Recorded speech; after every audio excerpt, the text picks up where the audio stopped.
Susan LeBlanc, and this is Conversations with the Goodman School of Business. My guest today is Christian Gerges. Welcome, Christian. Thank you. And nice to be here. Yeah. Christian is a BBA graduate from 2014, so relatively new, relative recent grad.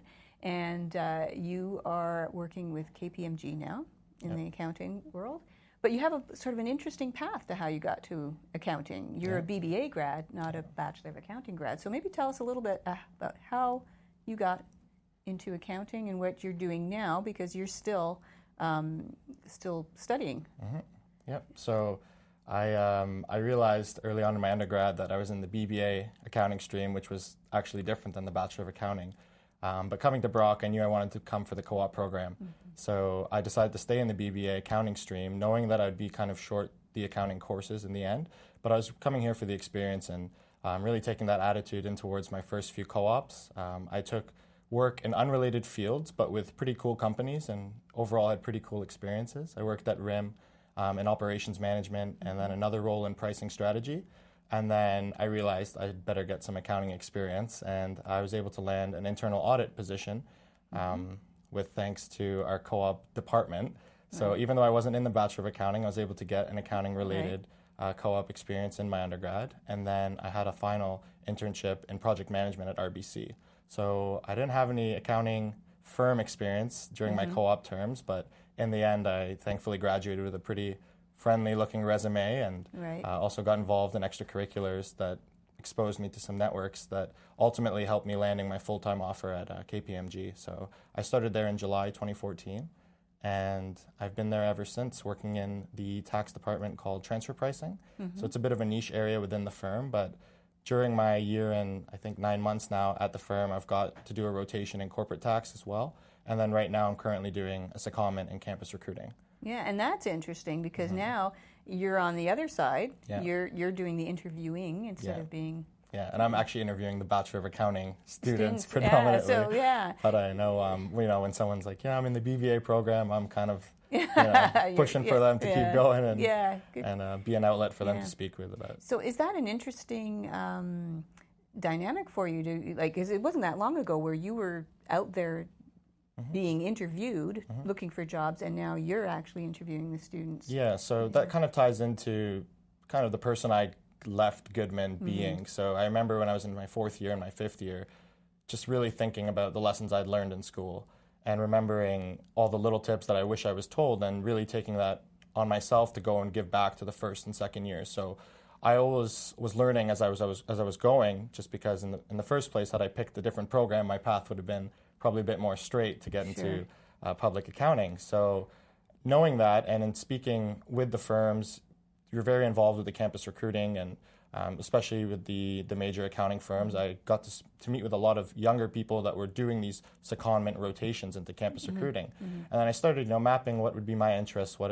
attracts me to a certain firm, and really that sort of opportunity down the road, I always kind of had an eye out for it. So I was able to join the firm, and within my first year, we started making connections, going back on campus already, just because that's one of the initiatives of the firm. It's to get people from the business who are also pretty new, but they were also students 1 or 2 years ago, and they go back and they talk to the students, and it's a bit of an easier conversation to have with students. So I kind of had my eye out on that opportunity, and thankfully it came pretty quickly for me at KPMG, and now I get to go around campuses as my full-time job for now, and speaking with students who are probably 3 or 4 years younger than myself. So it's been a really rewarding experience so far. Good. So, and I imagine all of your experiences, because as you say, your co-ops were varied, and they weren't necessarily in accounting firms. Some matches, but not all of them. But all of that experience probably adds up to give you quite a nice balance in your career. I'd say definitely as I moved from position to position, being co-op, you're always kind of looking for the next job. And then finally with my my in-person interview for KPMG, it wasn't really about the related accounting experience that they were interested in. They were just interested in, wow, that seems like a really cool experience. That was really unique. What did you learn there? What did you learn there? And I always took the attitude to whatever position I was going to that I'm going to learn something from here. I'm going to work with really bright people. I was grateful enough to work with really good companies and had good managers. So, I mean, I'm full attitude person, and it's just wherever you are, whether you think it's going to lead to the next opportunity or not, just really take the most out of the opportunity, and really it just adds to your bank of stories that you get to talk about. Yeah, absolutely. Yeah. And now you, because you did the BBA, and you don't have all the coursework done to get your CPA designation.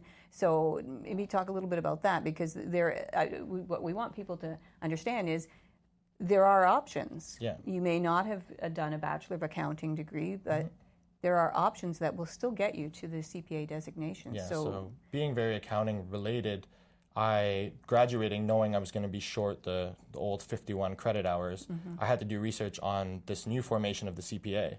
So initially I was following the CA path, which was going to already, I had courses to take after I graduated. But now with the new CPA, they actually brought these courses in-house, and they're run through the CPA's program.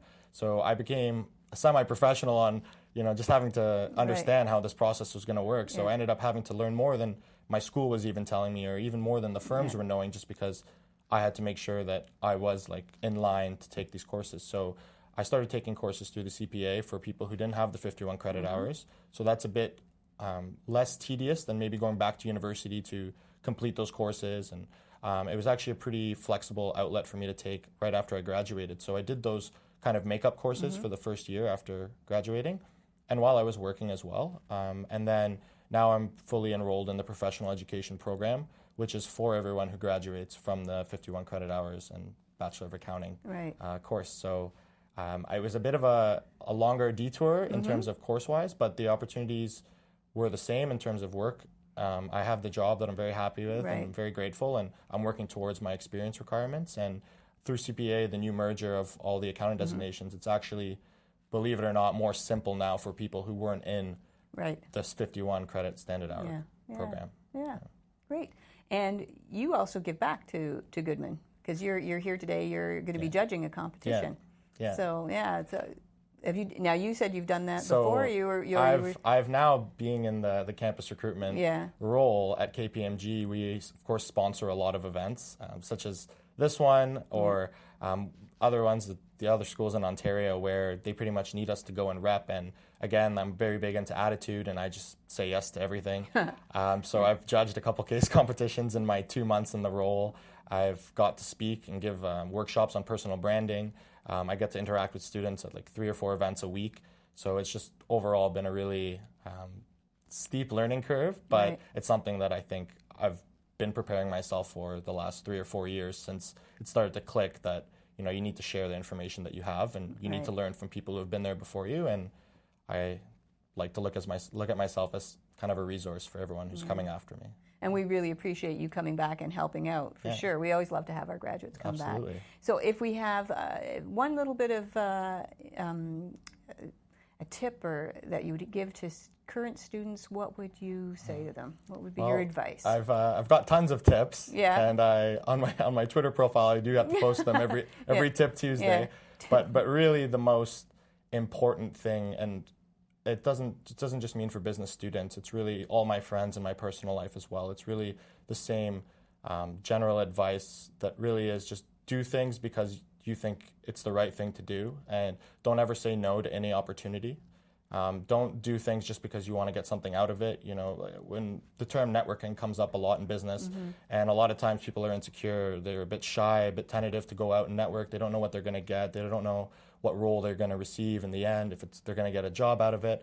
And that's just that's a line of thought I've never crossed my mind. Whenever it came to just doing something, I always had a positive attitude about it. And I think getting over the expectation of receiving something in return is really the best advice, just because that's what's going to open up opportunities. And the more you say yes to go out, the more likely it is something could happen. So you never know when things are going to happen. And I have plenty of personal experiences where things came out of absolutely nowhere. And really it just stems from putting yourself out there and saying no. So keep an open mind. Open mind and stay positive as well. Perfect. Well, that's great. Sounds like a perfect note to stop on. So thank you so much for dropping by. Very welcome. Good. And thank you everyone for joining us. And be sure to check out Consider This. It's the Brock's research podcast. It talks about all the great research happening here at Brock University. And hopefully we'll see you soon. Thanks so much.